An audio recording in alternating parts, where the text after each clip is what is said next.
Lost View Farm.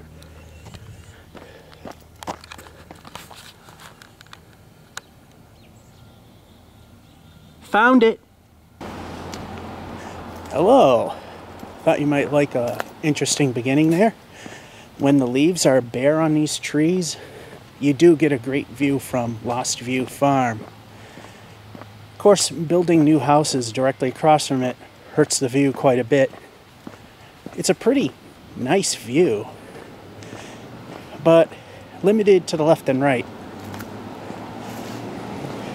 So, like I said, the new houses obscure it, so in a way it's almost a lost view.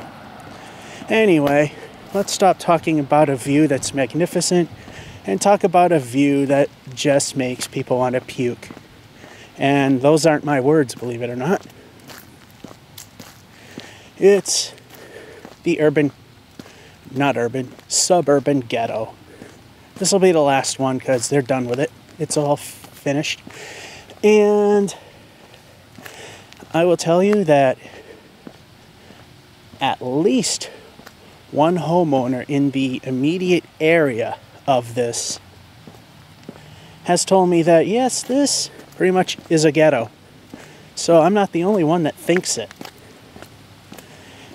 And I don't mean it to offend anyone, but for those of you that say it isn't, probably need to look it up in the dictionary, because there's other definitions that definitely apply.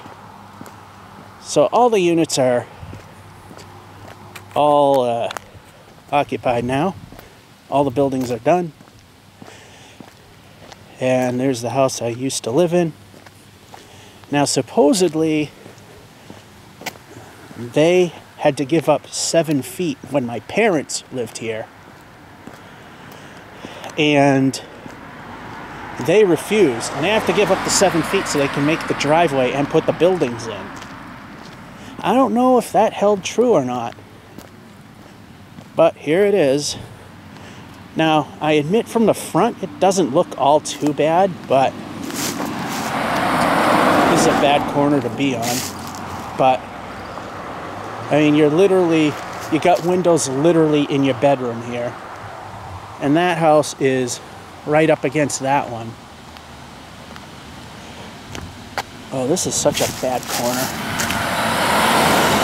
And this is one of the reasons why they were against it. I mean, look, this driveway was bad enough. I remember.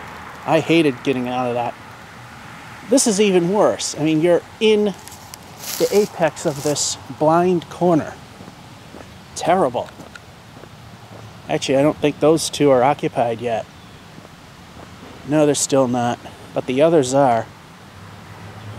Plain, boring, nothing exciting. Those are occupied. Those aren't. I'm surprised, because those were finished before those over there were. Those over there are occupied. I take it they must have everybody... They must have leased all the units, because there was a big for lease sign right there, and that's not there anymore. I mean, yeah. But ugly. And again, I've mentioned before that this house that you can barely see the roof of, I thought was the one who owned the land and did all this. Look at where it's situated. I mean, these houses are literally surrounding it. And no one, for more than a decade, ever corrected me on that. So again, if you didn't see video 2 and you live in this house, my apologies. I did correct that in the original video. I put annotations in just before YouTube discontinued annotations. Now, I'm not going to continue. Well, why not? What's funny here is when I did that little sight gag, I was on top of the hill and it was calm as anything. Here I am near the bottom of this hill and it's windy. How does that work? Isn't it the other way around? Anyway, let's get across the street. Now, I could have went up Low Street to do the sight gag, but I didn't. Took the long way for some exercise. Grossly overdue. You've seen me. You know I could use a lot of that.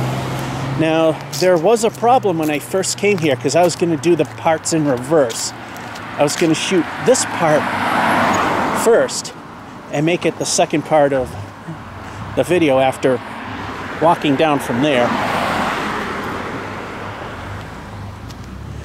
But one of the front units, there was a kid playing in the driveway, so I definitely did not want to record at that point. How would you like that looking over you, especially in these houses down here? There's nothing more to really look at. I mean, they all look the same, except now they're all occupied. Just zoom in a little bit to see. I don't want to do too much. And oh good, the kids inside. So the extra exercise was well worth it. And I keep holding the camera crooked because it's really hard to hold it straight. This is the one thing I don't like, because I've been in a development where they've done this about 10-15 years ago, right across the street from where I worked in Acton. And the one thing I don't get, why? You know how unsteady that is? Even if you put a cross brace about 2 or 3 feet down, you still got about 12 feet of wobbly. And I wonder, if I can find my finger, there it is. What's in this space? Is this like a 12-foot high area, 12-foot high room? Kind of looks like it might be. That is interesting. I wouldn't want to be on those decks, that's for sure. Not without cross bracing. I wouldn't want a lot of people on that either.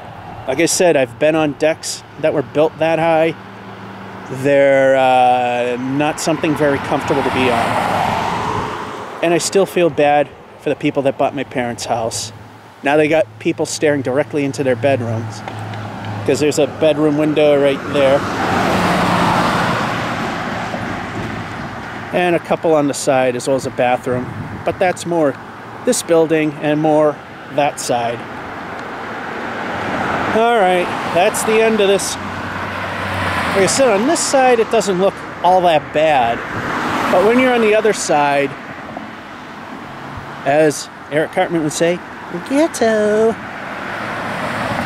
And that one definitely is way too close to the house, so it proves the point again. So that'll be it for this series. I just wanted to keep going till it was done. It's done. They're just trying to sell these units, and I'm sure that they're gonna love these wobbly decks. And that'll be it. George F551 saying, hope you enjoyed, and have a good one. Before we go, again, heading up Pleasant Street, isn't that just a lovely view? Don't you just want to see it every day? Not many do.